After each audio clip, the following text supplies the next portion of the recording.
En este tercer episodio nos centramos en los memes del mundo de la arquitectura. La construcción de un refugio es algo inherente a la naturaleza humana y algo a lo que hemos dedicado milenios de creatividad y de ideas. Es por eso precisamente que el mundo de la arquitectura está plagado de ideas, es decir, de memes. En este episodio empezamos hablando con Augusto sobre cómo muchos de esos memes, nacidos por la mera necesidad impuesta por el entorno y los recursos disponibles, han sobrevivido hasta hoy, aunque como menos recursos estilísticos o recurrencias estéticas.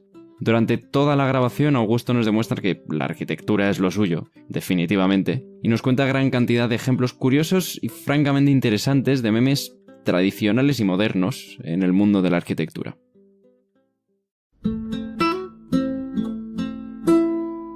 En el siglo XVIII hubo un monje francés que se llamaba Loger que propuso una teoría del origen de la arquitectura diciendo que el origen de toda la arquitectura es la cabaña primitiva, que es la forma más sencilla que tienen los seres humanos de crear un refugio, porque al final la construcción y la arquitectura son fundamentalmente eso, la creación de refugios para seres humanos o para animales. Refugios en general. Refugios en general. Entonces, si tenemos esta teoría como cierta, se podría ver una progresión de la cabaña primitiva a los primeros templos y a las primeras casas del antiguo Egipto y de la antigua Grecia y también de otras culturas, Mesopotamia y tal. La arquitectura griega comienza en madera y pues hay ciertos elementos que surgen naturalmente cuando construyes en madera, pues ya sean ménsulas que acaban de una manera un poco más curva, que las ménsulas sujetan el tejado, o juntas que tiene la madera que a lo mejor habría que disimular.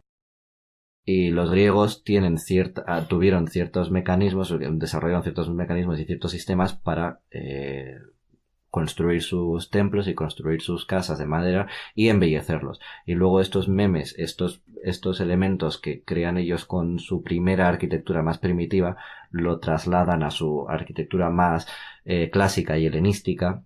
Pues el Partenón de Atenas, el templo de Atenea, el altar de Zeus. Esta arquitectura más moderna griega tiene muchos elementos de la arquitectura primitiva griega, y luego los romanos cogen la arquitectura más helenística y clásica griega y también copian esos elementos, y luego en la Edad Media se copian otras de esos elementos, y así hasta llegar a nuestros días, y todavía conservamos muchos elementos de la arquitectura clásica. O sea, que son buenos memes, vamos, que son memes de calidad. Memes de calidad, claro. Es un poco una muestra de cómo el entorno hace al meme, en el sentido de que puedes tener memes que son válidos en cualquier situación, como pues lavarse las manos, como veíamos en el primer episodio, pero tienes otros memes que a lo mejor dependen de su entorno, como por ejemplo, no sé, llevar pieles de animales. No tiene mucho sentido en el desierto, a lo mejor, pero en una zona en la que hace mucho frío, en la que hay inviernos muy duros, pues tiene más sentido, ¿no? Entonces, ese llevar pieles de animales, de empezar siendo una necesidad, acabe siendo algo cultural, algo con lo que esa cultura y esa civilización se puede identificar, y lo mismo con la arquitectura, ¿no? Es decir, esa arquitectura forma parte de esa civilización y esa civilización se identifica muchas veces con ciertos rasgos en la construcción de sus templos y sus cosas que vienen de esa arquitectura vernácula, de ese entorno. Sea, en un principio la arquitectura más primitiva sería toda muy similar, porque al final lo que quieres buscar es refugiarte de los elementos de la meteorología y de los depredadores, de los posibles depredadores, pero luego a medida que se va desarrollando la cultura y la civilización sí que surgen nuevas necesidades. Según donde estés vas a construir de una manera diferente. Entonces, a medida que se va desarrollando la civilización, vas desarrollando diferentes materiales según las necesidades que tengas. Entonces, si al principio... también en función de los materiales que estén disponibles. En función de los materiales que estén disponibles. En ese entorno. Si al principio la humanidad entera utilizaba los materiales más básicos que encontraban, que serían ramas de árboles y hojas y piedras, más adelante ciertas civilizaciones siguen desarrollando la arquitectura en piedra. Pues eso, por ejemplo, en el norte de España, en Europa, en algunas partes de Latinoamérica, y luego en otras en otras zonas se desarrolla la arquitectura en ladrillo, como por ejemplo en toda Castilla, en el sur de España, en el norte de África también se desarrolla el ladrillo, se desarrollan diferentes tipos de ladrillo, porque algunos son cocidos y otros son secados al sol, otros son adobe, toda arquitectura en tierra. Y así van surgiendo, siempre con la misma idea de refugio, van surgiendo diferentes memes, pero siempre basándose eso, en el mismo meme. Entonces, se diversifica. Se diversifica el meme. Entonces eso, No, se adapta. Claro, sí, se adapta. Más bien. Se adapta, pero me parece que todo puede tener al final una raíz común. Incluso la arquitectura de Asia, que durante muchos siglos estaba totalmente separada del resto de Europa y iban muchísimo más adelantados que nosotros, hay muchos rasgos de la arquitectura asiática que se puede asemejar a la arquitectura europea. Ya sea pues el uso de la madera, la construcción de las cubiertas. Luego, por supuesto, siempre habrá ciertas decisiones estéticas que diversifiquen mucho más la arquitectura de manera más superficial, pero si te metes al fondo, a la raíz del asunto, al final toda la arquitectura es muy similar. Claro, habrá cosas que habrán aparecido independientemente varias veces, ¿no? Por ejemplo, Egipto hacía pirámides, los mayas hacían pirámides, había muchas civilizaciones que hacían pirámides y que no tenían ninguna relación, no pudieron comunicarse de ninguna manera. La rueda también, ¿no? Es una... La rueda, por ejemplo, puede ser... Habrá muchísimas ideas, ¿no? Pero me recuerda mucho a cosas que han aparecido evolutivamente muchas veces. El ojo, por ejemplo, creo que es un órgano, vamos, que se ha desarrollado de forma independiente muchas veces. Los pulpos, por ejemplo, tienen un ojo muy desarrollado y evolutivamente no tiene nada que ver con el nuestro. Creo que eso se llama evolución convergente. Evolución convergente, claro. Es decir, cosas que aparecen por separado pero que acaban siendo desarrollando la misma función. Como las alas de murciélagos. Porque se han adaptado a una misma forma de vida o a un mismo entorno. Aunque es eso, estilísticamente la arquitectura se va diversificando mucho más y puedes decir que hay la arquitectura de la India no tiene nada que ver con la arquitectura de Francia, pero sí que surgió durante la Edad Media el primer estilo internacional que es el románico. El románico sería el primer estilo internacional a nivel estético porque todo el mundo estaba tratando de emular en el siglo IX, X y en el siglo XI estaban tratando de copiar la arquitectura romana, porque esa es la época de Carlomagno, la época en la que lo que están tratando de hacer es recuperar eso, el esplendor de la arquitectura romana, y entonces surge la arquitectura románica, y surge pues por todo el Camino de Santiago, surge por Italia además que tienen más a mano los ejemplos romanos, surge por Francia, y entonces es un estilo que tiene muchas cosas que muchos países tienen en común, porque copian elementos de la arquitectura romana que podrían también considerarse memes, pues ya sea el arco de medio punto, los capiteles, los pilares, todos estos elementos que realmente son elementos que si los ves piensas que son totalmente elementales y básicos, pero que quizás no sean del todo intuitivos si no tienes esa base cultural e histórica como tenemos nosotros, que tenemos toda esta información a nuestras manos. Que luego más adelante en el siglo XX surge el estilo internacional, que es el que conocemos de verdad, que es otro estilo que trata de reunificar todos los estilos de arquitectura y trata de crear el mismo tipo de edificio en todas las culturas y en todos los países. Esta es la arquitectura de Le Corbusier, de Mies van der Rohe. En lo que consiste es en tratar de crear una estética y una manera de construir que sea igual para todo el mundo. Entonces, y es de hecho, lo consiguieron. Todos los edificios a día de hoy se construyen básicamente de la misma manera. Este edificio, por ejemplo, mi casa, es un edificio con estructura de hormigón, con tabiques de ladrillo, con una cubierta plana, y todo, y si te vas a cualquier ciudad, si te vas a Los Ángeles, si te vas a París y si te vas a Tokio, vas a ver edificios que tienen los mismos conceptos fundamentales. ¿Y por qué se busca ese objetivo? Bueno, porque en la arquitectura, bueno, claro, es que hay que meter ahí un poco de contexto histórico, porque es que la arquitectura moderna surge en los años 20, años 30 y 40, que es el periodo entre guerras y el periodo posguerra, Segunda Guerra Mundial, y entonces lo que se está tratando de hacer es reconstruir Europa. Entonces lo que tienes que hacer es buscar un método de construcción muy, muy rápido y muy barato, y entonces se propone este tipo de construcción con cubierta plana, todo en hormigón, con pilares, y entonces tú rellenas el espacio entre los pilares como te dé la gana, con un muro, con un cristal, con lo que sea, y pones tú los tabiques que quieras y te construyes tú tu casa. Es en cierta medida parecida al gótico. El gótico sí que empezó a tender hacia una arquitectura mucho más moderna y conceptualmente mucho más rica, y a nivel de ingeniería y de construcción mucho más interesante, porque hasta el momento toda la arquitectura, o prácticamente toda la arquitectura, sobre todo en el románico, era arquitectura masiva. Tú pones piedra sobre piedra y cuando quieres dejar un hueco, pues haces un hueco, pones un dintel o lo que sea para sujetar lo que va encima de la ventana y hasta donde te llegue la pared. Y en el gótico lo que se consigue es separar la estructura del encerramiento, o sea, lo que sujeta el edificio y lo que encierra el edificio. Entonces tienes los contrafuertes y arbotantes, tienes las bóvedas de nervios, tienes todo lo que sería la estructura va por fuera, y luego para cerrar el edificio pones unas enormes vidrieras que no sujetan nada. Las vidrieras, si ves una catedral gótica buena así a lo bestia, tienes más superficie de vidrio que de piedra prácticamente.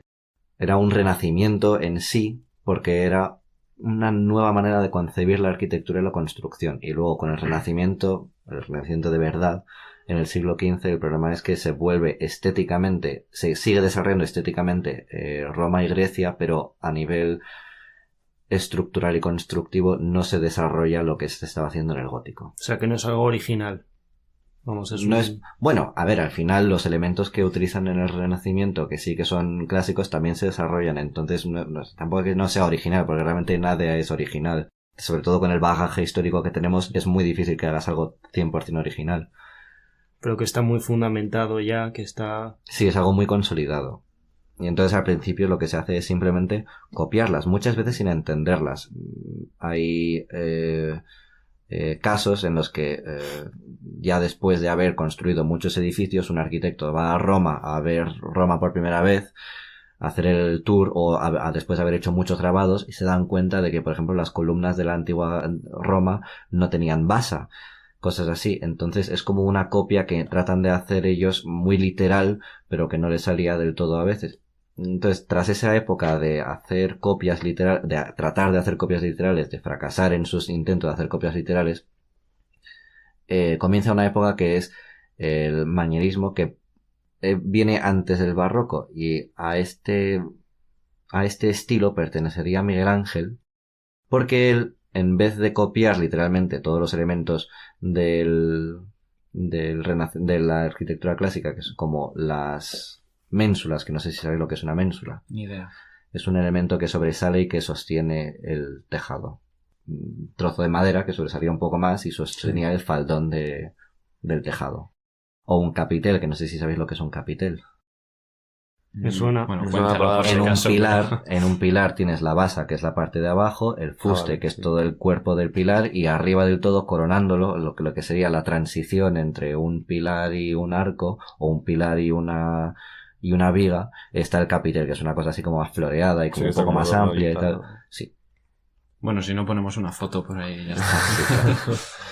Pues este tipo de elementos, las cornisas sabéis lo que son, ¿no? Elementos horizontales que rematan el edificio. Pues este tipo de elementos Miguel Ángel los coge y los va cambiando y los va, no degenerando, pero sí que los va como tergiversando el concepto de cornisa, de ménsula, de capitel, los va cambiando para que tengan otros significados. Y entonces es muy revolucionario en este sentido, porque ya no está copiando, está utilizando ese meme de la arquitectura clásica, pero la está adaptando al siglo XV. Y esto da pie a luego en el barroco español no, el barroco español es mucho más tranquilo, pero en el barroco del resto de Europa se hace lo que estaba haciendo Miguel Ángel, se cogen elementos de la arquitectura clásica y se empiezan a cambiar y se empiezan a modificar para que tengan otros significados estéticos. Ya prácticamente no es que haya desaparecido, pero se van alejando de su significado original en la arquitectura primitiva, que era pues la de sostener un tejado o la de rematar para esconder o disimular una junta entre el muro y el tejado o hacer lo que fuera, y se convierten simplemente en elementos estéticos. ¿Te parece algo negativo que el Renacimiento no tomase en cuenta nada de lo que se desarrolló durante la Edad Media? Bueno, no sé, no sé si es algo negativo. O sea, al final es como sucedieron las cosas. Pero tengo mucha curiosidad por saber qué hubiese ocurrido a lo largo de los siglos si se hubiese seguido esa tendencia del gótico. Porque el gótico tampoco era solo la construcción de catedrales, sino que también a nivel urbanístico se desarrollaron otras, bueno, quizás no teorías, porque tampoco podías desarrollar una teoría en el siglo XIII si no sabías leer ni escribir, pero durante el gótico, que es cuando se abren las ciudades y se vuelven a desarrollar las ciudades, porque durante la Alta Edad Media desaparecen las ciudades por el tema de invasiones y tal, sí que se desarrolla otra vez el urbanismo, se desarrolla otra vez la tipología de edificio de residencia, con un local abajo, en una parcela mucho más larga que ancha, de manera que seguro que habéis visto en alguna casa antigua, no gótica necesariamente, pero a lo mejor de alguna ciudad antigua que tiene mucho pasillo. Sí. Y eso es porque muchas ciudades durante el gótico se dividían así, tenías una parcela muy estrechita con mucha profundidad y entonces tenías muy poca fachada, pero así se iban desarrollando ese tipo de cosas. Como en un hospital. Como en unos, ¿no? Bueno, sí, en un hospital, bueno, sí. Es decir, los hospitales imagino que hacen así las plantas o los hoteles, ¿no? Porque es lo más útil, ¿no? Coger Mira, un es pasillo curioso, y meter lo de los hospitales. Por eficiencia, claro, de espacio. Una vez, hablándolo con nuestra tía, comentó que le parecía una pasada cómo es la Fundación Jiménez Díaz, que es un hospital aquí en Madrid, de desordenada y de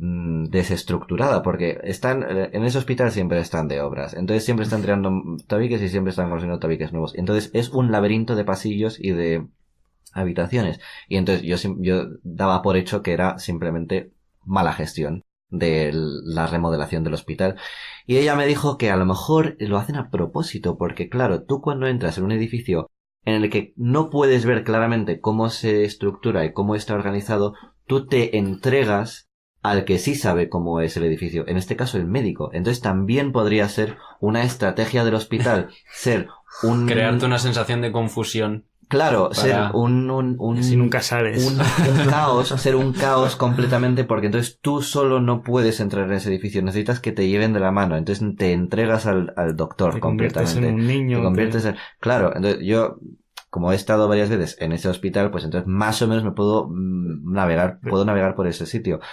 Pero realmente es una locura. Es una idea bastante enfermiza. Es una idea bastante... es una idea bastante peregrina, pero es una idea bastante curiosa también, porque, hombre, evidentemente no se puede planificar construir un edificio que sea tan desastre, pero sí que puede haber algo de razón en eso, que tú tiras un tabique, construyes otro 50 centímetros más a la izquierda y haces ahí un requiebre y no sé qué, y ya te empiezas a desorientar, y ya a lo mejor... Pues tienes que ceder ante lo que te digan los médicos, ¿sabes? ¿Hay edificios construidos para jugar con la psicología de quien entra adentro? Yo he oído una historia de un hombre que tenía mucho dinero, un hombre rico que, pues no sé por qué, le gustaba matar gente, entonces creó un edificio. No sé por qué. No sé, te surge. Creo que sé cuál, ¿Sí? Creo que conozco esta anécdota. Pero bueno, que no es un ejemplo de arquitectura hecha para... No, pero conozco... No, esto es el creador de los Winchester, de la escopeta Winchester. Entonces, cuando falleció el creador, la mujer dijo que le estaban acosando los espíritus de la gente que falleció por culpa de la escopeta de su marido. Y entonces, como era una señora muy rica, se pasó el resto de los años que siguió viva construyendo habitaciones en torno a su casa, ampliando y ampliando la casa y creando un laberinto para que los espíritus no pudiesen llegar a ella. Pero este es otro edificio que creó un tío que era básicamente entras y es tan difícil salir que te mueres ahí. Y no sé por qué bueno, las pirámides también son así. Eso. Las pirámides también. Bueno, ya, pero las pirámides entonces sí que puede ser un ejemplo de... Sí, Intenta jugar un poco, entre comillas, con la psicología de quien entra, ¿no? O sea, intentan que sea un poco... Que haya un poco de misterio, que no sea entrar y tienes una habitación cuadrada con el muerto ahí. O sea, están hechas para que no puedas llegar al sarcófago. Claro, para que no puedas robarles. Entonces al fin y al cabo se tienen que proteger de... Tienen cámaras secretas y tienen cámaras ocultas. Tienen cámaras de seguridad, pensaba que ibas a decir. Cámaras en plan habitaciones, ya. listillos. Bueno, o sea, hay edificios creados con intención psicológica, pero a partir del concepto de que se crea el concepto de psicología. O sea, a partir del siglo XVIII-XIX ya que sí que se empieza a jugar las iglesias, por ejemplo, con la estética. Claro. Bueno, claro, Ah, las iglesias bueno. es otro ejemplo. Están hechas para ser O las grandiosas, bibliotecas. para que te Las impresiones al bibliotecas ver. antiguas, por ejemplo. Sí, supongo que en ese sentido sí. Las puertas que están metidas para adentro para dar una... Eso, como de grandiosidad, como que es más grande el sitio de lo que realmente es. Te Claro, sientes si más hablamos pequeño. si cuando hablamos de psicología hablamos de eso, pues sí, es verdad. Los edificios juegan, bueno, los arquitectos juegan con los elementos para dar ciertas impresiones u otras. Por ejemplo, en los años 20 se desarrolla el estilo moderno y uno de los arquitectos, un señor que se llamaba Oud, construyó una serie de viviendas que al principio eran de clase obrera y ahora cuestan un pastizal. Y la idea era dar una imagen muy plástica, muy, muy plana. Luego se desarrolló otro estilo en Holanda que se llama The Style, o sea, el estilo, que se llama, que también lleva el nombre de neoplasticismo porque tratan de crear una arquitectura que parezca un cuadro. Pero, por ejemplo, en el caso de este señor de Oud y sus casas, juega con los elementos de manera que sea todo muy plano. Entonces, por ejemplo, si tú tienes un tabique que tiene cierta anchura, porque los ladrillos, si lo haces de ladrillo, tienen una anchura determinada. Sí. Pues entonces, si tú de repente tienes que ver una ventana, la ventana tiene menos grosor que el tabique. Entonces, ¿dónde pones la ventana? ¿En el centro o para allá? O sea, ¿más hacia la fachada o más hacia el interior? ¿Dónde la pones la ventana? Al interior, ¿no? En principio, A lo que se me mejor, ocurre si es al interior, pero... si quieres dejar un alféizar, pues sí, a lo mejor lo dejas hacia el interior. Más al fuera, ¿no? Para que quede desde fuera como más plano todo. Entonces Oud empujó la ventana más hacia afuera y entonces tú tienes un plano continuo, o por ejemplo, no retranqueó la puerta, que en muchos casos se retranquea la puerta, y entonces así quedó como una forma muy perfecta. Si ves la fachada es un rectángulo. Entonces, claro, son como plano. cubos. Sí, las casas son cubos. Bueno, no cubos porque luego tienen pues otros volúmenes detrás y tal, pero sí, es lo más plano posible. Y en el estilo que se desarrolló en Holanda, el neoplasticismo, también se juega con eso. Y es todo un trampantojo realmente, porque los edificios a nivel constructivo son muy convencionales. Están construidos con tabiques de ladrillo y tal, pero luego se modifica la fachada. Por ejemplo, si vais al Thyssen y veis un cuadro de estos que son como líneas o retículas de colores y tal, y solo son figuras rectangulares, pues eso es lo que se trata de hacer en esta arquitectura, en el neoplasticismo. El problema es que ahora, en este momento, vivimos en un momento de la historia de la arquitectura en el que realmente, a mi parecer, hay unos pocos arquitectos que sí quizás estén haciendo cosas más punteras y más interesantes conceptualmente y estéticamente. No es que se crea menos ahora que antes, sino que ahora hay tanta gente creando, Claro. y las mentes Bueno, sí, que realmente crean algo interesante siguen siendo el mismo número de mentes, que al final nos ahogamos en un mar de mediocridad. Y hay muy pocas cosas que realmente merezcan la pena. Por eso digo que hay muchos Mies van der Rohe, por ejemplo, es un hombre que se copia hasta la saciedad en la Escuela de Arquitectura de Madrid ahora mismo. A ver, también esto pues igual es un poco subjetivo, pero la estética que se sigue ahora en la arquitectura o en el arte es simplemente pues eso, es una estética muy fea, es una estética que trata de ser algo que no es. Y eso es porque la mayoría de los arquitectos, yo incluido, seremos gente muy mediocre. Y no pasa nada, pero claro, si eres un tío, A la mediocridad. pero si eres un tío mediocre, al menos trata de no crear demasiadas cosas, o al menos trata de disimularlas un poco mejor, me parece. Porque O sea, el mensaje es: arquitectos del mundo, dejad de intentarlo, no hagáis nada. no hagáis nada. No sé. Es que es difícil. También o sea, a lo mejor es un poco de miedo a la innovación, en el sentido de que, por ejemplo, mucha gente que hace cosas nuevas en música, pero si tú pones la radio no vas a escuchar a esa gente, sino que vas a escuchar Sí. lo que se promociona por miedo al fracaso. A ver, lo que Quizás pasa en también- la arquitectura, como no se pueden construir millones de edificios al día en una ciudad, igual que con la música, que no hay límite, con la arquitectura sí que hay un límite de espacio, lógicamente.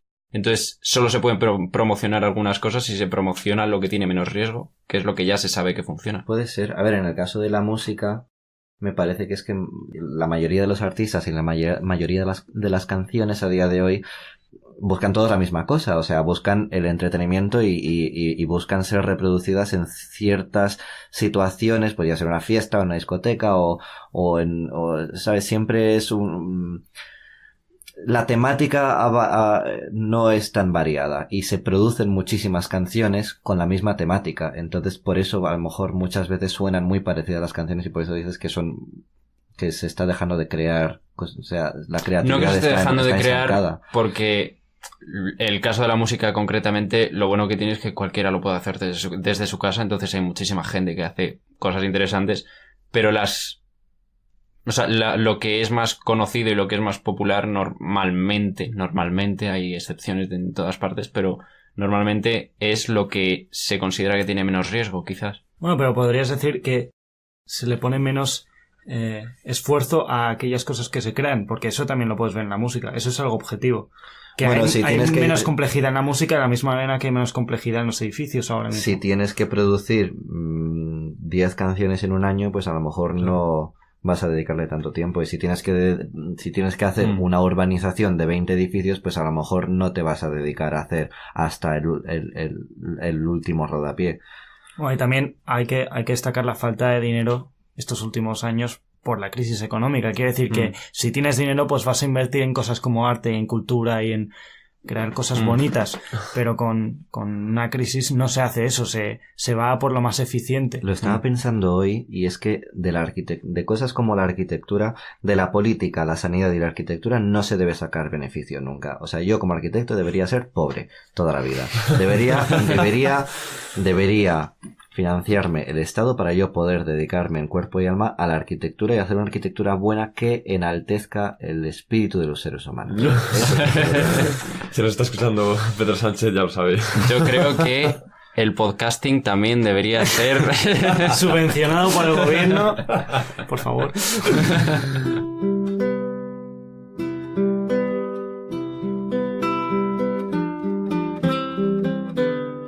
También yo creo que tiene un poco que ver la necesidad, en el sentido de que, bueno, ya lo hemos mencionado, necesitas muchos edificios. No puedes tener una ciudad en la que todos los edificios tienen un aspecto súper revolucionario, súper guay, súper innovador. Del mismo modo que hay muchísimas ciudades modernas en las que las calles están numeradas y no tienen nombres de personas porque no hay tantas personas para nombrar calles. Pero, ¿cómo que no? Bueno, si una calle viven 100 personas, ya hay 100 personas a las que puedes nombre la calle. Personas importantes, ¿no? Yo he visto la calle Isaac Peral al menos en 3 ocasiones. Es muy fuerte. Yo he estado en Madrid en una calle que se llama Calle Plátano. Quiero decir, qué fuerte. Ya no hay imaginación suficiente porque ya, ¿sabes? Calle. Avenida de la calle. Por supuesto, todos los edificios no van a ser singulares. Si tú te paseas por Madrid, por poner una ciudad aleatoriamente, la mayoría de los edificios son muy parecidos. Si pasas por el casco antiguo, el tipo de edificio, tal y como está, la manera en construir los edificios, que son casi todos del siglo XIX, siglo XX, es muy similar. Tienes un edificio que puede ser simétrico, que normalmente es simétrico, con un portal muy amplio para que entrasen carruajes, con locales a ambos lados del portal, y con 4 o 5 ventanas con sus balconcitos. Y ya está. Y ese es el edificio entero. Y ese edificio se copia 20.000 veces por todo Madrid. Pero no, ahí ya no es cuestión del edificio como objeto singular. Ya no es un templo, no es el Partenón de Atenas, no es un objeto ahí aislado que tienes que ver en su totalidad, sino que es parte del tejido urbano. Entonces ya tratamos con el tema urbanismo. Y ahí también estamos muy faltos conceptualmente y el siglo XX fue muy dañino para el urbanismo porque se concibió la ciudad a partir del coche, que fue ese gran invento revolucionario de principios del siglo XX. Por hacer un pequeño inciso, ¿cuál sería la diferencia fundamental entre arquitectura cuando hablamos de un edificio y urbanismo? La arquitectura se puede entender más como la creación de un refugio humano a nivel singular y a nivel más... O sea, la diferencia es la escala, al final. La diferencia es la escala humana para la arquitectura y la escala de ciudad para el urbanismo. O sea, la arquitectura ve al edificio como el individuo y el urbanismo ve al edificio como la parte del todo, una parte como un o sea, elemento más. Cuando tú propones un plan urbanístico, no diseñas cada edificio individualmente. puedes proponer una zona residencial, puedes proponer la cantidad de locales que habrá por personas, puedes proponer la anchura de las calles, la disposición de las calles. Entonces, urbanismo es como jugar a Cities Skylines y arquitectura es como jugar a los Sims, ¿no? Más o menos. O Tower Building, o ¿cómo se llama ese juego? Es que se está moviendo el... Ay, pero ese es de minijuegos. Ah, sí, yo lo tenía en un móvil antiguo. Ya es en el móvil. Creo... Sí, si hablamos del mismo, no, sí. para móvil, ¿eh? Sí, que se está Que moviendo. se iba moviendo y tienes que dejarlo... Sí. Cuanto más alta es la torre, más puntos tienes hasta que se te cae. Ah, pero yo solo recuerdo de le minijuegos, ponías sí. la cabeza Bueno, o no sé, una sí, cosa así. tiene diferentes... Da curioso. igual, el caso. Los memes. Sí, bueno, urbanismo, estábamos hablando de urbanismo. Por ejemplo, el ensanche de Madrid, que es uno de los, y el ensanche de Barcelona, que son dos ejemplos muy importantes de expansión urbanística en Europa. El de Barcelona es el plan Cerdá, porque el arquitecto se llamaba Cerdá, y en el que propuso el de Madrid fue el Marqués de Salamanca, si no me equivoco. Y no diseñaron los edificios individualmente en un primer momento. Luego sí que entiendo que contratarían arquitectos para diseñar las cuestiones más específicas de los edificios. Aparte de estéticamente, también las cuestiones de instalaciones y tal. Pero al principio lo que se proponía era una idea de organización de la ciudad que funciona muy bien. Es una retícula que esta parte en la que estamos ahora, por ejemplo, es parte de ese ensanche del siglo XIX. Una disposición en retícula de los edificios, con patios interiores, con cierta altura de los edificios, cierta anchura de las calles, que luego no se respetó para nada porque los especuladores metieron mano ahí y entonces al final las condiciones de vida son mucho peores. Por ejemplo, uno de los conceptos más importantes de estos ensanches creo que surgió antes en Barcelona, antes que en Madrid, el concepto del chaflán.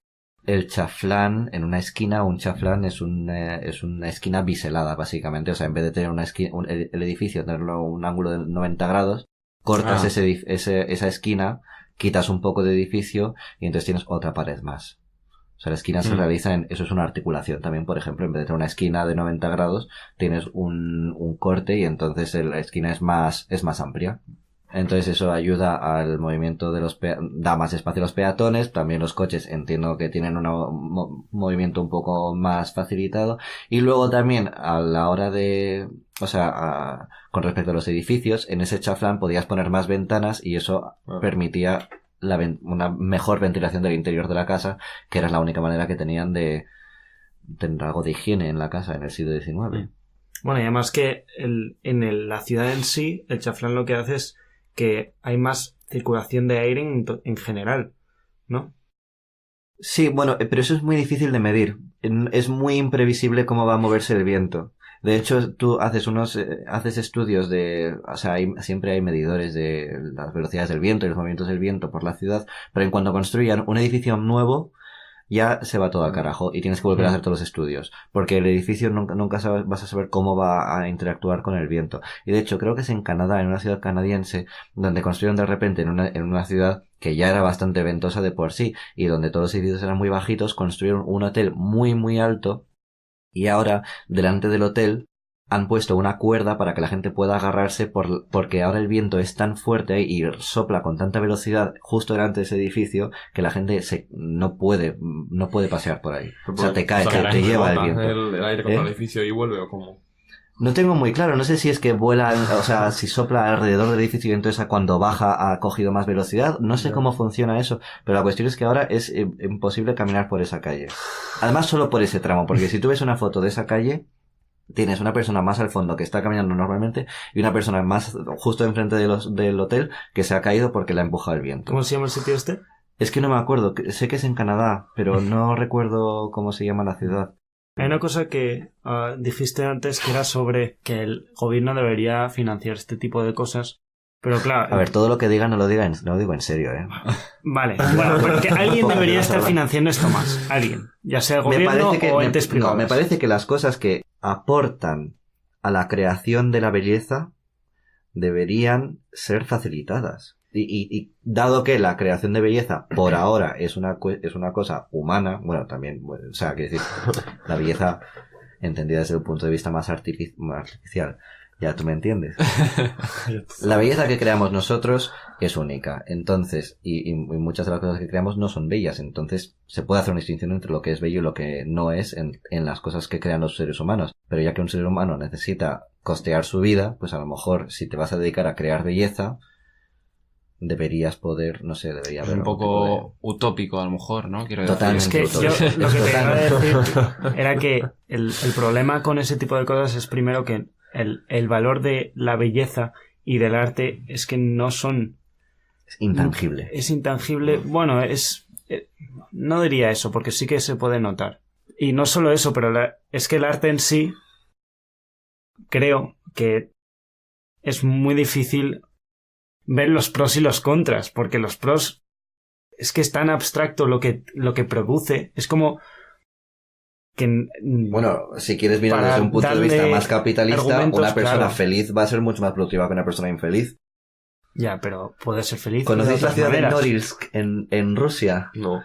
Es la ciudad más tóxica del mundo, ¿no es así? O una de las ciudades más tóxicas del mundo.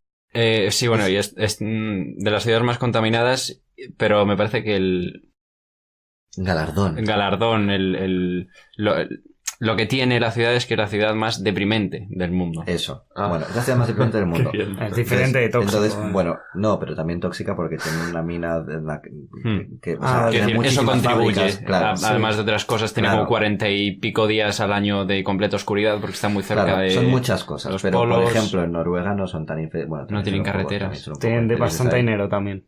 Tienen bastante dinero y no son tan infelices. ¿Y qué pasa cuando vas a Norilsk? Hay belleza ahí, podría considerarse belleza, pero es una belleza que surge de lo más crudo de la naturaleza y del ser humano, entonces es como es una belleza muy bruta Negativa. en esa ciudad. Es una belleza negativa, claro. Es una belleza que te produce muchas emociones encontradas, me parece, o sea, no sé, porque vimos ¿A qué el nos vídeo. referimos con belleza negativa? Es una belleza que te deprime. Es una belleza que, o sea, que a efectos prácticos no te... Como ver una No. película triste o... A eso nos referimos con... O escuchar una canción triste. Como ver... Alguien me dijo que todos los desastres naturales siempre son, por defecto, bellos. Siempre va a ser... Un desastre natural siempre va a ser bello. Un tsunami, un huracán, un terremoto, siempre va a ser bello porque es algo Tan extremo, ¿no? muy extremo que se nos escapa de la imaginación y también me parece porque es algo muy fundamental de la naturaleza y del universo. Un meteorito, por ejemplo. Entonces, este tipo de cosas son muy bellas, pero no te van a producir felicidad. Pueden producirte otras cosas, me parece. A lo mejor, es que yo no sé si te llegan a producir felicidad. Yo creo que no. Melancolía, quizás. Un terremoto que destruye totalmente tu ciudad puede ser muy bello. Puede ser muy bello como va destruyéndose todo lo que has conocido Es siempre. que no sé si estoy viendo realmente esa O un, belleza. Es o un decir, no... tsunami que se carga a miles de personas puede ser una cosa... No sé. O sea, si tú te paras, si tú, sabiendo que no te va a ocurrir nada, te paras a ver ese desastre natural, es de belleza incalculable. Empiezas me parece. a reírte sobre el pensamiento de la gente que... Bueno, El fuego, podemos hablar de un incendio. Los incendios sí que podemos decir que son estéticamente bonitos, aunque sean algo horrible, ¿no? El fuego creo que es algo que a más gente el le fuego es- yo soy gusta bastante- estéticamente. el fuego es algo que, claro, el fuego es algo que consume y destruye, pero es muy bonito. Quiero decir, mucha gente le gusta... Bueno, yo creo que es Quemar algo... cosas. No sé hasta qué punto es algo universal, pero creo que lo es.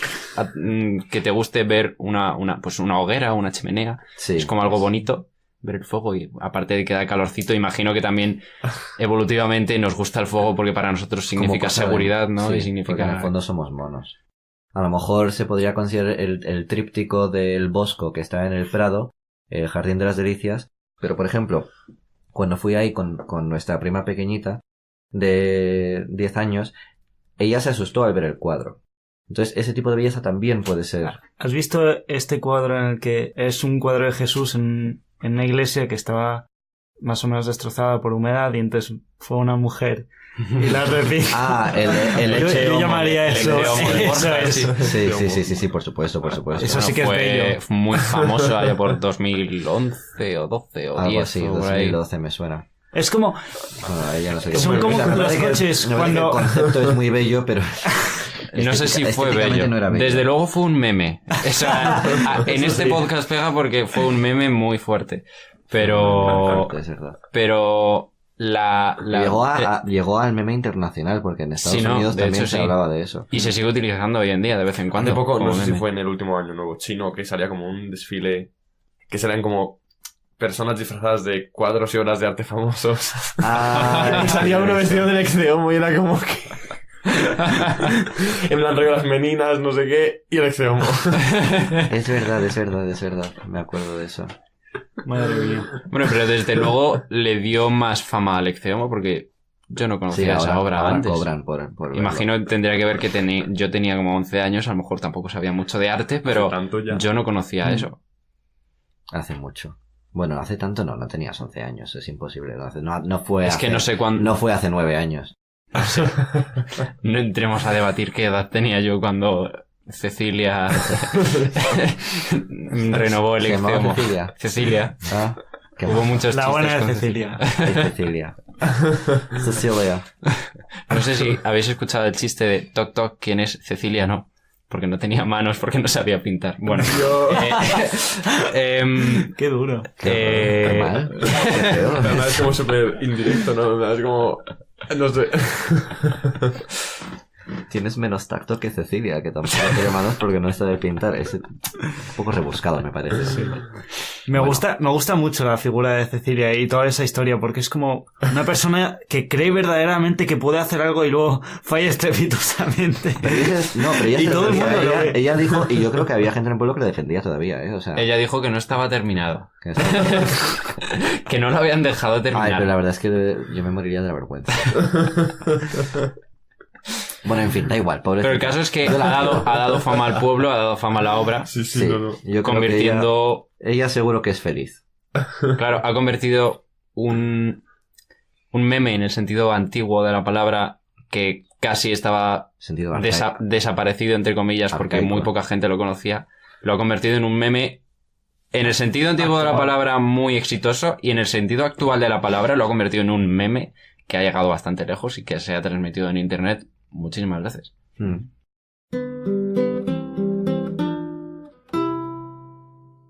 En el tema de la belleza es un tema que se ha tratado como objetivo durante muchos siglos. En el siglo XV, por ejemplo, un arquitecto italiano muy importante, que fue una figura muy importante para el Renacimiento, que se llama Alberti, desarrolló su tratado sobre la arquitectura y desarrolló también y habló también sobre la belleza, y entonces habló sobre la belleza objetiva y la belleza subjetiva. Y la belleza objetiva se suponía como en base a una cierta serie de proporciones y tal, y esto también es un meme. Porque el tema de la belleza y las proporciones ha sido una constante a lo largo de la historia de la humanidad en el arte y en la arquitectura. Siempre se ha buscado la belleza en la arquitectura, que es construcción, que es el busco del refugio para los seres vivos. También se busca embellecer eso, ya que, o sea, ya puestos, pues lo haces bonito. Tradicionalmente, el meme ha sido hacer la arquitectura en base a, pues eso, la arquitectura clásica, la disposición de ciertos elementos, cómo los distribuyes en la fachada, en la planta, tal. Antes hablé... La manera de organizarse. Organizar el edificio, dices. La manera de... Bueno, Alberti hablaba de las partes y el todo, o sea, una concordancia entre las partes y el todo. Las partes tienen que ser de por sí bellas y luego tienen que todas entrelazarse o tienen todas que conectarse de manera que funcionen, que tú percibas el todo como una cosa bella también. Sí, es como un buen escrito. Tiene que ser bello en la palabra, en la frase, en las oraciones y... Sí. O sea, o por ejemplo, si en un cuadro pintas todas las flores son preciosas, pero luego la manera en que las has proporcionado y la manera en que las has distribuido no es una cosa bella, pues entonces no va a ser un cuadro agradable, por mucho que tú te acerques y ves la flor hecha en todo detalle. Pero eso ha ido cambiando porque en el gótico, por ejemplo, desde el punto de vista más bien constructivo y estructural, porque desde el punto de vista estético, más adelante se consideró una aberración el gótico, se consideró, por eso se llama gótico, porque era una cosa como de bárbaros.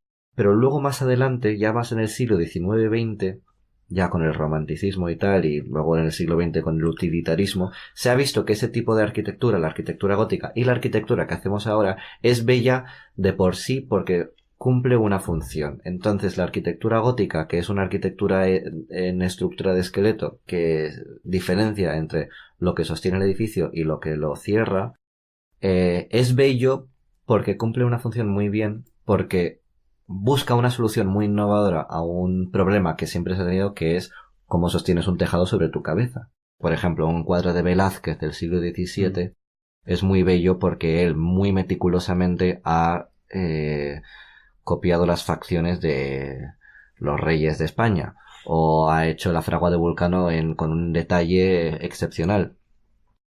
Luego, cuando llega la Revolución Industrial, la técnica ya no importa tanto porque todo se produce de manera industrial. Entonces hay una crisis en el arte, en el mundo del arte y en el mundo de la arquitectura, porque dicen, ¿y ahora qué es lo que se considera arte y qué es lo que se considera bello? ¿Qué puedes decir que sea bello de una tetera que se ha hecho en una fábrica, sabes, que lo ha hecho una máquina que no lo ha tocado nadie hasta que lo ha comprado el usuario? Sí. Por seguir el ejemplo de Velázquez, ¿qué valor tiene que te esmeres tanto en hacer una imagen tan realista si puedes sacar una fotografía? Tienes que crear algo que no se pueda hacer con una fotografía. Claro. Entonces la belleza ahí surge de la utilidad del objeto y surge del concepto de cómo se ha producido ese objeto. Entonces luego hay muchos artistas que se han aprovechado, que han utilizado eso para su arte. Por ejemplo, Marcel Duchamp, que es un artista francés de finales del XIX y comienzos del XX, propone un arte mucho más conceptual, mucho más abstracto, mucho más difícil de entender y que por muchas razones fue rechazado en muchas ocasiones porque no era un arte convencional en el que tú veías algo bonito y ya está, no era algo bello. Por ejemplo, una de sus obras de arte era un urinal que le dio la vuelta y ya está, y eso dijo que era una obra de arte. Otra era un sujetabotellas industrial, de estos que utilizas cuando has vaciado la botella y lo pones, tiene unos picos y tú pones la botella así abierta, la pones ahí y ya está, y esa era la obra de arte. Yo veo ahí un patrón. O sea, al principio, cuando era imposible llegar a algo perfecto, como crear un cuenco muy simétrico, ¿no? En Edad Media, por ejemplo. Sí. Entonces, en el dibujo se desarrolla esa imagen perfecta, ¿no? De cómo deberían ser las cosas. Claro, o sea, pues eso, la técnica. Y luego se da la vuelta. Se valora más un objeto y se cree más bello un objeto cuando alcanza o cuando está más cerca de alcanzar la perfección, y cuando llegas a la revolución industrial en teoría todo es perfecto porque lo ha hecho todo una máquina. Entonces si tienes una silla de mimbre que ha hecho una persona en su casa en un pueblo, pues entonces tendrá fallos, pero ya el hecho de la técnica del uso de los materiales y tal tiene su belleza, pero cuando lo hace una máquina a lo mejor esa silla de mimbre no es tan bella porque ya sabes que no hay ninguna dificultad en hacer esa silla, no tiene ningún fallo, lo ha hecho una máquina. Entonces la belleza surge de poder hacer 1.000.000 de sillas de mimbre de repente, o hacer 1.000.000 de sillas de plástico. Una silla de plástico que cumple su función perfectamente es bella porque puedes hacer todas las que quieras y porque es un objeto muy utilitario. Picasso, por ejemplo, cuando pinta objetos, hace bodegones y tal, de manera más, cuando ya empieza con el cubismo, cuando hace cosas más abstractas, pinta sobre todo cosas como guitarras y botellas, porque él considera que esos objetos son perfectos, porque no puedes mejorar una botella. No hay ninguna manera en la que puedas perfeccionar un recipiente del cual tú vas a beber. Es un poco más ancho por abajo y más delgado por arriba. Una guitarra no puedes perfeccionarla más porque tiene la forma que necesita. Me llama mucho la atención, sin meterme, que soy consciente que es un tema que tiene muchísimo, ¿no? La definición de belleza y todas estas cosas, pero me llama mucho la atención que cómo varía lo que se considera bello o no.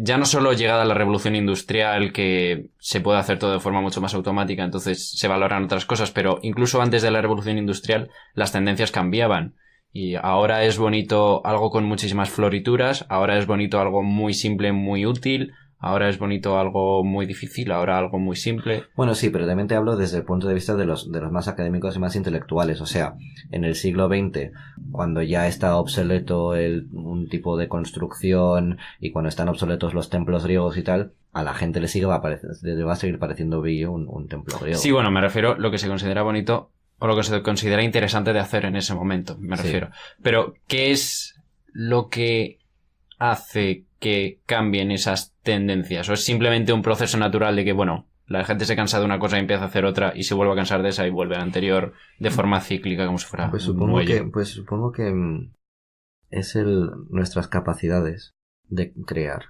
Y cuando ya sabemos crear una cosa... Mira, por ejemplo, era Da Vinci el que trataba siempre de perfeccionar una técnica. Entonces, cuando ya había perfeccionado una técnica, pasaba a la siguiente porque esa era la que más le interesaba. Entonces, a lo mejor esa era la que más...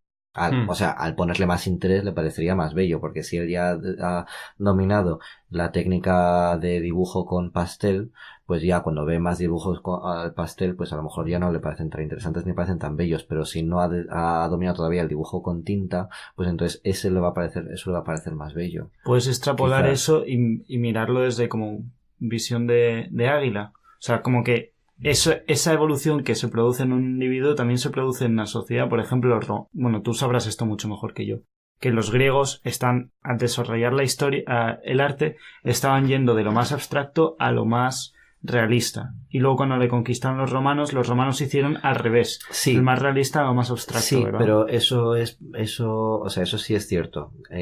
Si ves la historia de la antigua Grecia, se puede dividir en la etapa arcaica, la época arcaica, la época clásica y la época helenística, que es justo la anterior a la conquista romana de Grecia. Ves que en la época arcaica el arte es mucho más abstracto, que los ojos son mucho más grandes, la pintura es mucho más plana. En la época clásica, que es de la cual es el Partenón, se empiezan a consolidar ciertos patrones, ciertos memes arquitectónicos, los fustes de las columnas con estrías, a pesar de que no son necesarios, es simplemente un recurso estético. Los tipos de capiteles que hay, que son el dórico, el jónico y el corintio, el dórico siendo el capitel plano cuadrado más básico que existe, el jónico siendo el de las volutas y el corintio siendo... En principio, la historia del corintio es que un escultor que iba por el campo encontró un cesto que se había dejado pastor metido entre hojas de acanto, y entonces vio la forma y dijo, voy a esculpirla, y entonces la esculpió y creó ese tipo de capitel. Entonces como que se iban tipificando mucho los elementos arquitectónicos.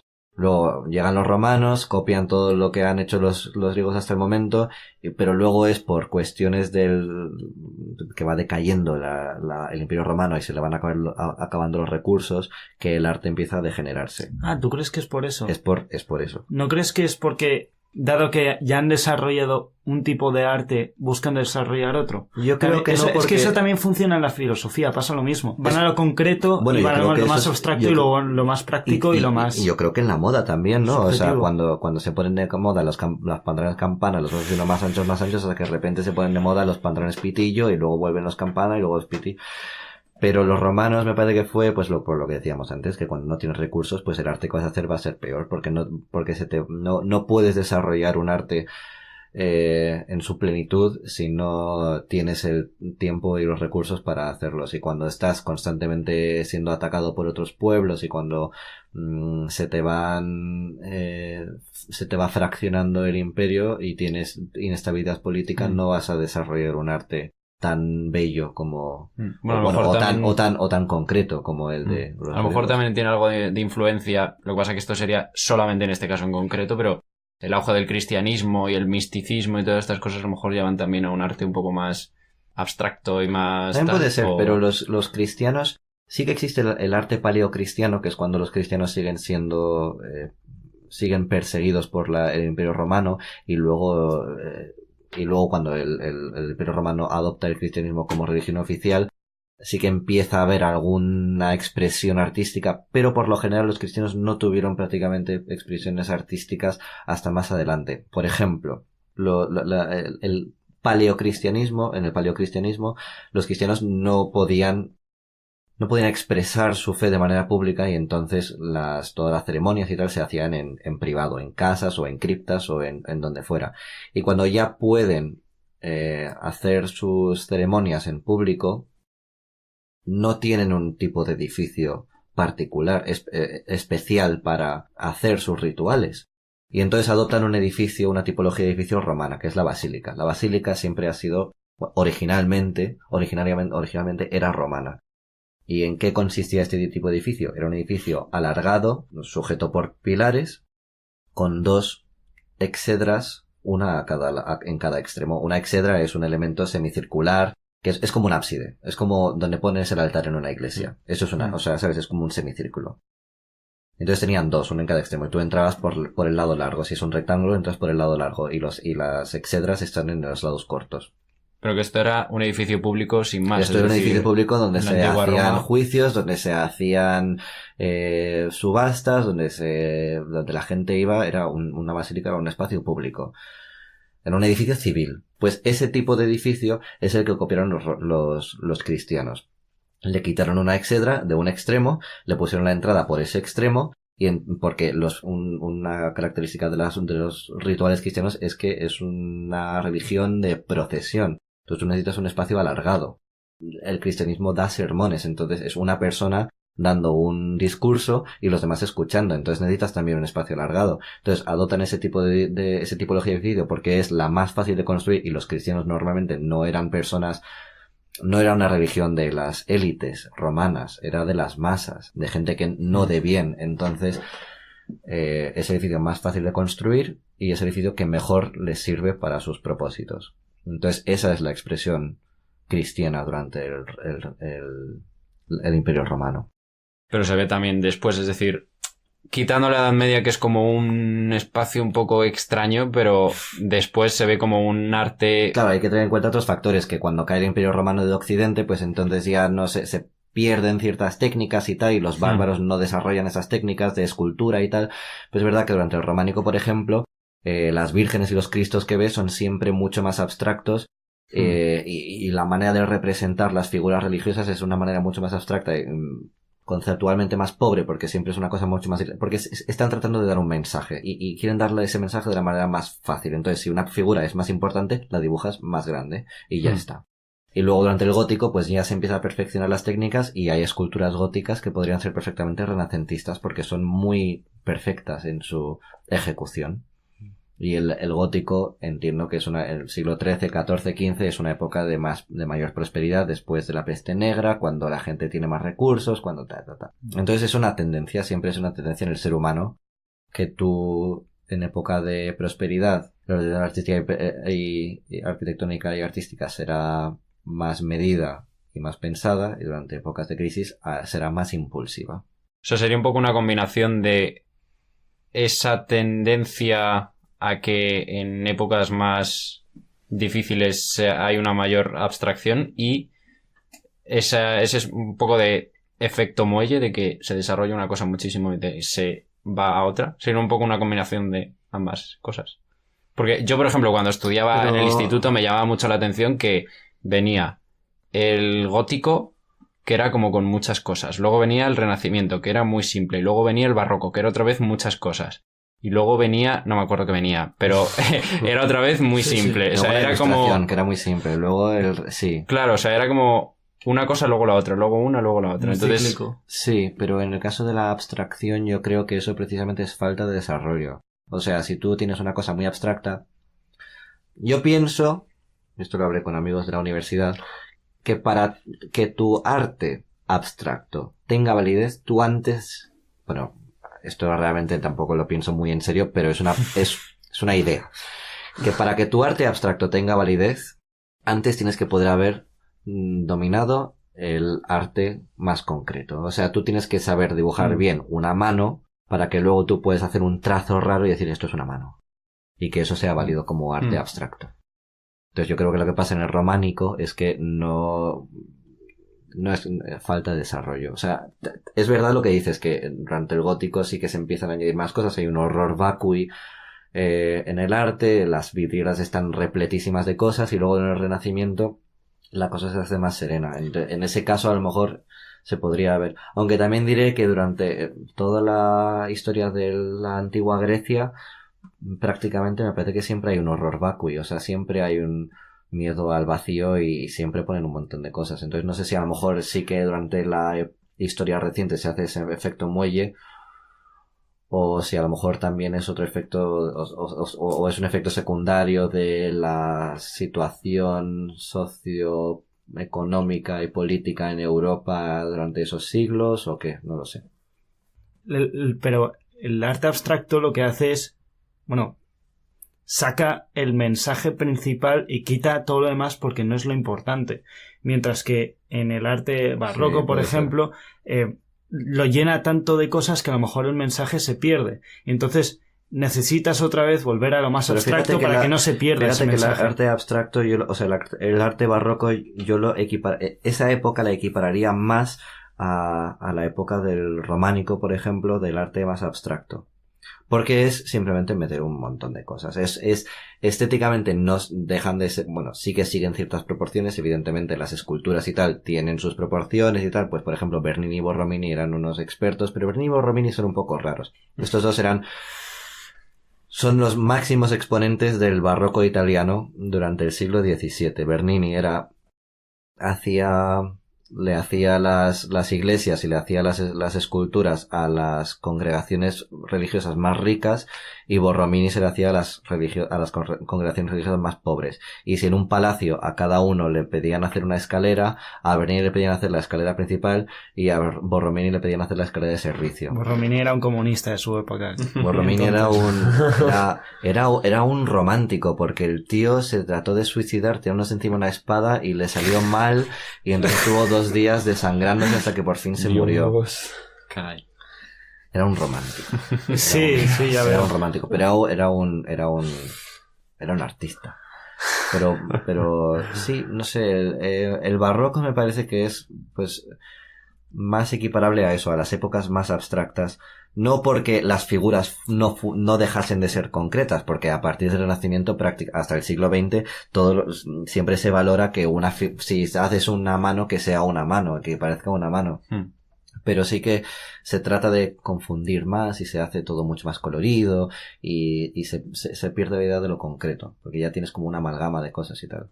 También hay que tener en cuenta que el barroco es la época de la Contrarreforma, y es cuando están tratando de recuperar feligreses, y entonces dicen, vamos a hacer las iglesias más espectaculares que hayan visto en su vida para que tengan que volver a ser católicos.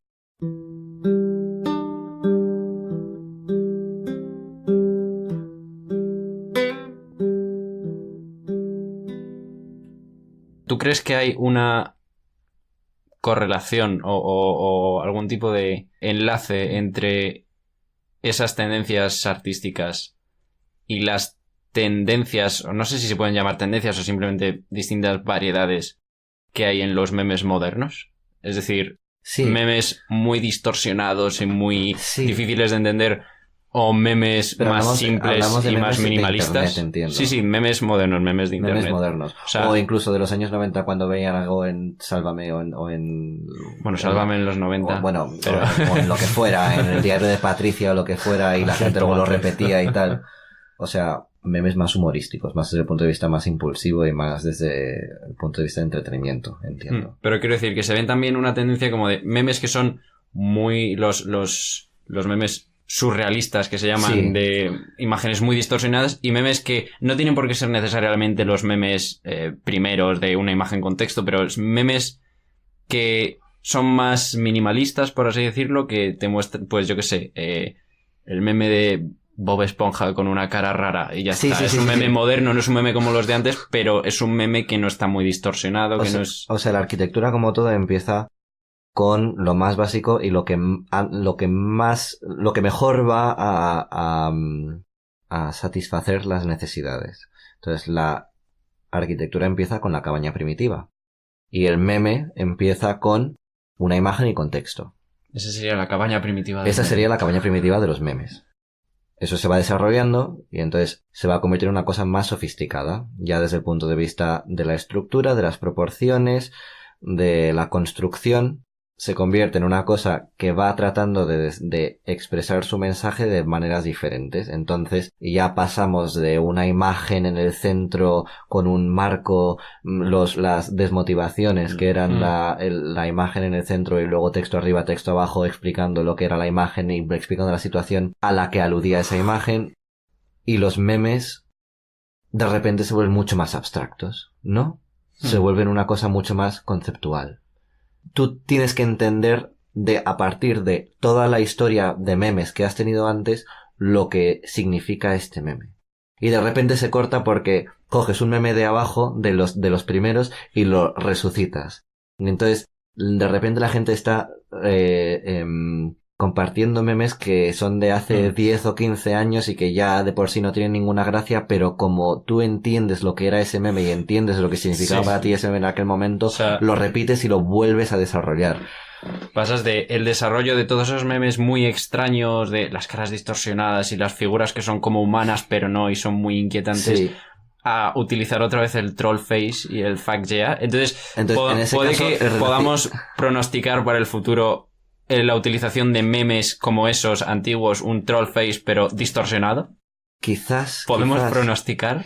Quizás, pero yo hacía la analogía entre eso y el Renacimiento del siglo XV, que es cuando se recupera la arquitectura clásica y se empieza otra vez el barroco luego eso. Vuelve a ser coger el Renacimiento y llevarlo un poco más allá. El manierismo empieza a distorsionarlo otra vez y luego el barroco vuelve a ser una cosa súper colorida tal, y luego en la Ilustración se vuelve a una cosa más, esto siempre desde el punto de vista de la arquitectura de Occidente. No he tratado la arquitectura de Oriente porque no me la sé, pero la arquitectura de Occidente, llegamos a la Ilustración que vuelve a ser como volver a las bases, y yo creo que ahora también los memes están volviendo a ser, o sea, nos estamos dejando de flipar tanto ahora, me parece. O hay como hay muchas corrientes paralelas. Bueno, esa es la cosa que... Sí, claro, históricamente en la arquitectura se han hecho... O sea, ha habido para cada etapa de la historia solo unos pocos arquitectos famosos, mientras que memes puede hacer cualquiera en su casa, entonces puede haber muchísimas más corrientes. A lo mejor es que no tenemos perspectiva aún, temporal. También es verdad. Puede ser también. Pero a lo mejor es que estamos ya en la última fase antes de la racionalización otra vez de los memes. Bueno, sí, de la muerte de los memes como los conocemos, que es... Yo decía los seres humanos. No, bueno, también. Los historicismos en el siglo XIX, que es cuando ya tienes todos los recursos que puedas tener, ya se ha industrializado todo, puedes construir lo que te dé la gana, pues construyes lo que te da la gana. Entonces los memes, ya me parece que tenemos tantas cosas, tantos formatos, tantas proporciones y tantas maneras, porque ya no son imágenes, son también vídeos, son referencias. Una sola palabra, un solo sonido. Yo creo no sé si conocéis el meme este de... Eso, por ejemplo, sí. Es un solo sonido y es un meme. Una imagen, es decir, el meme puede ser ahora mismo cualquier cosa, que es un poco como volver a la idea original de meme de que cualquier cosa es un meme. Pues entonces a lo mejor en ese momento estamos, o sea, eso sería siglo XIX en la escala temporal de la arquitectura, y lo que vendría después sería una racionalización de los memes otra vez. Un uso utilitarista del meme. Eso es decir, que venga alguien y diga, vale, necesitamos hacer el ensanche del mundo del meme, necesito 20 creadores de memes que me hagan 100 memes al día durante el próximo año. Pero mira, es que incluso en el propio siglo XX, es que, claro, hemos estado tratando la historia de la arquitectura como de manera muy amplia, pero realmente se podría coger solo el siglo XX y el siglo XXI y ahí ocurren miles de cosas. Porque a principios del siglo XX, ¿qué tienes? Tienes a Adolf Loos, tienes a Frank Lloyd Wright, tienes a Le Corbusier, tienes a Aude, tienes a esta gente que trata de racionalizar muchísimo la arquitectura, que lo despoja de todo tipo de ornamento. De hecho, Adolf Loos escribe el tratado Ornamento y Delito. Ornamento y Delito. Ornamento y Delito, en el que de manera muy... Parece una novela. De manera muy... Bueno, suena como a... no sé... Ornamento y Castigo. Ornamento y Delito suena como a 50 sombras de Grey. En el que de manera muy humorística denuncia el uso del ornamento aplicado. Es decir, tú tienes una fachada y luego la pintas para que quede muy bonita. La pintas, ¿sabes?, con florituras y tal. Entonces eso son como la arquitectura más utilitaria que surge a principios del siglo XX. Luego, a mediados de la segunda década del siglo XX surgen una arquitectura más expresionista, también surge la Bauhaus, que en un principio es más expresionista y luego se vuelve más utilitaria también, y luego de la posguerra volvemos otra vez. Es que siempre, claro, siempre de por medio está la arquitectura vernácula, entonces siempre va a haber una superposición de los historicistas, de los clásicos y tal. A día de hoy hay un arquitecto, ¿cómo se llama? Un arquitecto inglés que era el favorito del príncipe Carlos, que dice que la mejor arquitectura, sin lugar a duda, es la del siglo XVIII, porque, no sé, porque la ha dado por el siglo XVIII, y dice que la arquitectura georgiana es la mejor arquitectura y es que solo se debe construir en ese estilo. Entonces siempre va a haber gente así. Y luego siempre están los que dicen lo contrario. Entonces al final lo que se impone es la arquitectura moderna, y luego después viene el posmodernismo. Y el posmodernismo es rechazar todo lo anterior. Y es más bien, ya no es un movimiento más tan conceptual como la arquitectura moderna, que sí que es un movimiento más académico y más intelectual, se podría decir, aunque también tiene su faceta estética. El posmodernismo, casi en su totalidad, es, a pesar de que existen tratados, por ejemplo, de Robert Venturi, pues Learning from Las Vegas, o Complexity and Contradiction in Architecture, pues a pesar de, o sea, tiene estos tratados, pero es más una cuestión estética. El posmodernismo trata de recuperar la idea de belleza más antigua, no desde el punto de vista utilitario, sino desde el punto de vista de la belleza por la belleza. Entonces tú tienes algo que es bello porque lo has hecho bello, lo has hecho bonito, lo has pintado de colores y le has puesto pilares y columnas y le has puesto pilastras y le has puesto no sé qué para que quede, y hornacinas y tal, que es donde normalmente metes a la Virgen o a estatuas, para que quede bonito. Esos son los posmodernistas. Esos son los posmodernistas. Por ejemplo, James Stirling tiene un edificio absolutamente vomitivo en Londres que parece, desde un lado parece que como si fuera un barco, luego tiene como una torre con un reloj, tiene como unas cosas rarísimas. Luego James Stirling tiene buenos edificios, pero ese edificio en particular es horroroso. Luego hay otros edificios que son un poco más, que también van por esa rama, pero que son un poco más discretos. Por ejemplo, Philip Johnson tiene un edificio en Nueva York que parece que lo hace basado en un armario Chipperfield. Entonces es un edificio que arriba tiene como que en vez de tener un tejado plano, tiene como un tejado inclinado, pero con un semicírculo en el centro, y no sé qué. Entonces como más o menos juguetón. Es un edificio con forma de armario. Es un edificio con forma de armario. Me encanta la idea. Sí, es un rascacielos, pero lo remata, en vez de rematarlo de manera completamente plano, le pone así un jueguecito pequeñito. Eso es una cosa más discreta, pero bueno, sabes, ya está separándose de lo estético de la arquitectura moderna, porque la arquitectura moderna realmente, que se parece mucho conceptualmente, bueno, ya estoy echando un poco un triple, pero a mi parecer tiene mucho más que ver con la arquitectura gótica que con todo lo que viene antes del gótico y lo que viene después del gótico, porque utilizan estructura de esqueleto, es decir, los pilares por un lado y la piel por otro lado.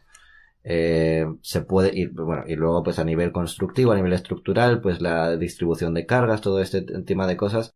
Luego la arquitectura posmoderna sigue utilizando esos conceptos a nivel estructural, a nivel constructivo, pero desechan lo estético. Surge Archigram, que es un estudio de arquitectura que realmente no construye nada porque proponen construcciones imposibles siempre. Entonces, claro, es imposible. Pero bueno, son cosas muy interesantes, son cosas muy utópicas. Está Buckminster Fuller, que no es que sea posmoderno, pero sí que se aleja, me parece, en cierta medida de lo moderno, porque también propone muchas veces estructuras imposibles y por ejemplo, una vez propuso una cúpula geodésica. Una cúpula geodésica, ¿sabes lo que es? No. Una cúpula creada a base de triángulos. Entonces, imagínate una cúpula, pero con una rejilla de triángulos. Y entonces eso lo puedes hacer lo más grande que quieras porque siempre es autoportante, una cúpula así. Entonces él propuso hacer una cúpula gigantesca encima de Manhattan, por ejemplo. Autoportante. Pues eso, pues autoportante. ¿Qué es autoportante? O sea, que la estructura se mantiene a sí misma. No necesitas de otras cosas para que no se caiga. Eso significa que puedes hacerlo del tamaño que quieras, que no se cae.